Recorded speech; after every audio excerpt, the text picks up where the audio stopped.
రథసప్తమి రోజు పొరపాటున కూడా ఈ తప్పులు చేయకండి. మరి ఆ వివరాలు ఏమిటో పూర్తిగా తెలుసుకునే ముందు మీరు ఏమైనా సమస్యలతో బాధపడుతుంటే వాటి పరిష్కారం కోసం మీరు మా గురువు గారి నెంబర్కి కాల్ చేసి మీ సమస్యలకి తగిన పరిష్కారం పొందండి. ఖచ్చితంగా మీ సమస్య పరిష్కారం అవుతుంది.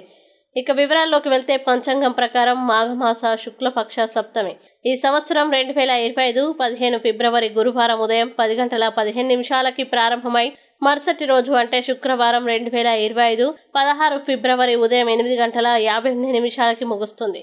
తేదీ ఆధారంగా రథసప్తమి స్నానం శుక్రవారం 16 ఫిబ్రవరిన మాత్రమే ఆచరిస్తారు. రథసప్తమి రోజున సూర్యోదయం తర్వాత భక్తులు స్నానాలు చేసి సూర్య భగవానుడికి ఆర్ఘ్యం సమర్పిస్తారు. ఈ సమయంలో భక్తులు సూర్య భగవానునికి అభిముఖంగా నిలబడి సమర్పిస్తారు. అనంతరం నెయ్యి దీపం వెలిగించి సూర్య భగవానుడికి ఎర్రటి పూలు సమర్పించి సాంప్రదాయాన్ని అనుసరిస్తూ పూజ చేస్తారు. అయితే రథసప్తమి రోజున పొరపాటున కూడా చేయకూడని కొన్ని పనులు ఉన్నాయి.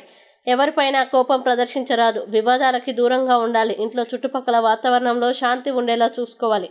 మద్యం మాంసాహారానికి దూరంగా ఉండాలి. ఈ రోజున ఉప్పు వినియోగం కూడా నిషేధించబడింది.